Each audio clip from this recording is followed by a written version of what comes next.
তোমাক হেৰুৱাৰ দিনা আকাশখন কলা ডাৱৰে আগুৰি ধৰিছিল।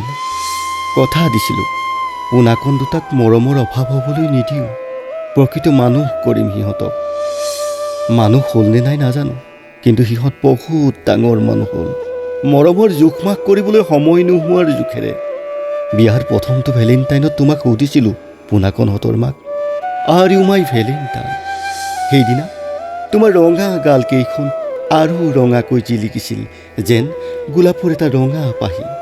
এইবোৰ আমাৰ নহয় বুলি কৃত্ৰিম খঙেৰে চাই আঁতৰি গৈছিলা তুমি।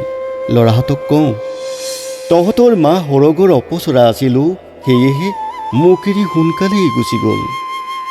এতিয়া গাঁৱৰ আমাৰ লগৰবোৰ গুচি গ'ল কাহানিও ঘূৰি নহা পথেৰে। সময়বোৰচোন আজিকালি নাযায় নোপোৱাই। আজিকালি মেল মিটিঙলৈ যাব নোৱাৰোঁ। গাঁৱৰ মানুহবোৰেও মোৰ খবৰ লয়নে নাই একো উমানকে নাপাওঁ। পোনাকণহঁতৰ মাক একো উমানকে নাপাওঁ। এতিয়া তোমাৰ নাতিকেইটাও ডাঙৰ হ'ল। সিহঁতে তোমাৰ মোৰ দৰে সাধু ৰেডিঅ' নুশুনে, টিভিও নাচায়।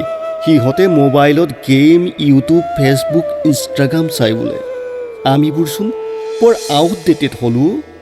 এইবোৰ যে একো বুজি নাপাওঁ। এতিয়া মোৰ প্ৰিয় কিতাপখনো বেছিকৈ পঢ়িব নোৱাৰোঁ। চকুৱেও আমনি কৰে।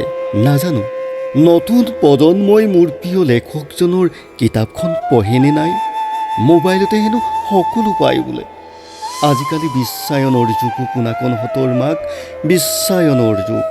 পশ্চিমৰ বতাহজাকে কেতিয়া যে আমিবোৰক আমিৰ পৰা মইলৈ ৰূপান্তৰ কৰিলে গমেই নাপালোঁ। পোনাকণহঁতৰ মাক বুজি নাপালোঁ।